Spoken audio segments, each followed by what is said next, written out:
Selamat pagi Bapak Ibu dan saudara-saudari yang dikasihi Tuhan.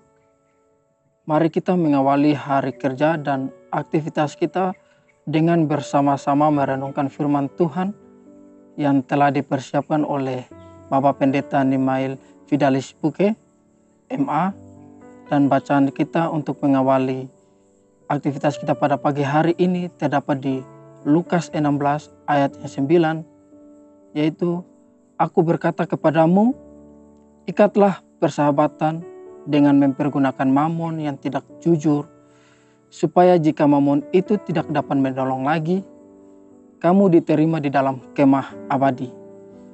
Dan judul renungan kita yaitu relasi yang didasari dengan kasih dan kejujuran.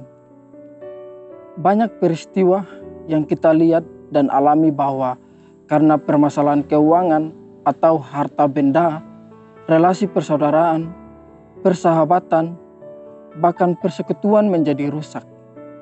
Banyak anak yang menuntut bahkan melakukan tindakan keras kepada orang tuanya karena permasalahan harta benda.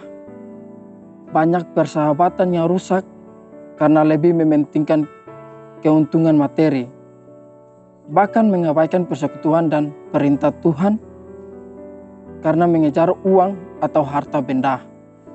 Saudara yang dikasihi Tuhan, salah satu perumpamaan yang menjadi materi pengajaran Yesus kepada murid-muridnya yaitu kisah majikan dengan bendaharanya yang tidak jujur dalam mengelola keuangan. Ketika bendahara yang tidak jujur diminta untuk mempertanggungjawabkan pekerjaannya, ia segera mencari cara, yaitu mengurangi hutang orang-orang kepada tuannya.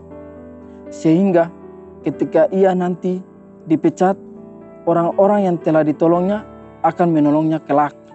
Hal ini dipuji oleh tuannya. Saudara yang dikasihi Tuhan, selanjutnya Yesus mengajar kepada murid-muridnya untuk dapat mempergunakan mamon atau uang atau juga harta benda untuk mengikat persahabatan dengan sesama. Artinya bahwa mamon atau harta benda dapat kita gunakan untuk membangun relasi atau hal yang bersifat positif. Mamon atau uang dapat bersifat netral tergantung dari orang yang menggunakannya untuk kebaikankah atau untuk keburukankah. Jika mamon tidak dapat menolong lagi dalam menggambarkan mamon yang tidak kekal untuk kita miliki, diterima dalam kemah abadi menggambarkan relasi persekutuan yang abadi dan kekal. Melalui perumpamaan ini kita belajar bahwa mamon atau uang ataupun materi seharusnya tidak dapat merusak persahabatan, persaudaraan, apalagi persekutuan kita dengan Tuhan dan sesama. Saudara yang dikasihi Tuhan, sejatinya persekutuan itu didasari dengan kasih dan kejujuran. Karena ketidakjujuran dan tidak dilandasi oleh kasih, uang kuliah yang kita minta kepada orang tua kita tidak sesuai dengan realita. Kita juga dapat memanipulasi data, bahkan memanfaatkan tenaga rekan kerja kita demi mendapatkan uang. Relasi dengan Tuhan diabaikan karena mementingkan mamon dan harta benda tersebut. Hal ini dapat merusak relasi kita dengan orang tua, sesama, dan Tuhan. Oleh karena itu, milikilah kasih dan kejujuran agar kita dapat menggunakan mamon atau uang dengan bijak.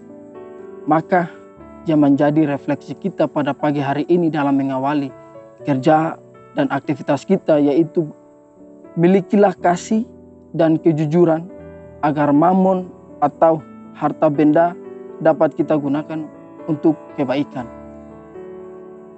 Mari kita satu dalam doa.